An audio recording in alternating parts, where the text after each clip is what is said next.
Bana, karibu kokote pale ulipo, bila shaka we ni mzima wa afya na buheri wa afya kabisa. Nikukaribishe ndani ya channel yetu pendwa kabisa ya Makweme Sports kwa ajili ya kufahamu taarifa mbalimbali za kimichezo. Bana, bodi ya ligi imewajibu viongozi wa Yanga ambao walikuwa wanalalamika na kulalama kwenye vyombo vya habari na hata kwenye mitandao ya kijamii kuhusiana na ratiba ngumu ambayo wanaamini ni kama vile imewekwa makusudi kwa ajili ya kuhakikisha kwamba Yanga inaweza ikadondosha alama. Siku za hivi karibuni, baada ya Yanga kucheza dabi ya Kariakoo na mtani wake ambaye ni Simba Sports Club, walicheza wote tarehe moja, ambapo Yanga akawa na mchezo unaofuata dhidi ya Singida Black Stars tarehe 5. Wengi wao walikuwa wanajua hata mnyama Simba ratiba yake inaweza ikawa ni tarehe 5 au tarehe 6, lakini ilikuwa ni tofauti, ambapo Simba alicheza tarehe 7 dhidi ya B19. Mechi inayofuata ya Yanga imechezwa dhidi ya Polisi Tanzania, alafu baada ya hapo atakuwa na mechi nyingine nyingi. Sasa ofisa wa habari wa bodi ya ligi ya Tanzania TPLB Karimu Bwemanda ameeleza kuwa ratiba ya mechi za ligi imepangwa kwa kuzingatia taratibu za kanuni na hasa muda mapumziko muda wa mapumziko kati ya mchezo mmoja na mwingine.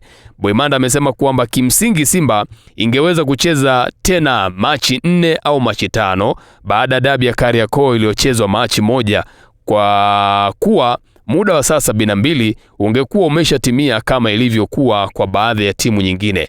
Hata hivyo, Bwemanda amefafanua kuwa changamoto ilitokana na ratiba ya timu nyingine ambazo hazijacheza siku za hivi karibuni na viporo ambavyo Simba na Yanga wamejilimbikizia.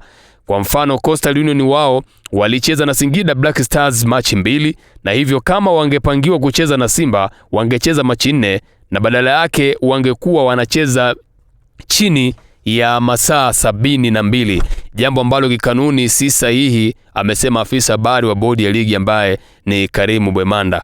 Ameongeza kuwa hata kama mechi hiyo ingepangwa Machi 5 bado ingekuwa ni ngumu kwa Simba kwa sababu tayari walikuwa na mchezo wa kombe la shirikisho la CRDB uliopangwa kuchezwa Machi 7, na hivyo muda wa saa 72 usingetimia pia. Kwa mujibu wa Bwemanda, amesema ratiba zote hupangwa kwa kuzingatia kanuni za ligi pamoja na ratiba mashindano mengine ili kuhakikisha timu zote zinapata muda unaotakiwa kupumzika. Mjadala wa ratiba umeendelea kupamba moto kwenye mitandao ya kijamii na maeneo tofauti miongoni mwa mashabiki wa soka nchini baada ya dabi ya Kariakoo kumalizika kwa sare ya goli 1-1 ambayo ilichezwa Machi 1.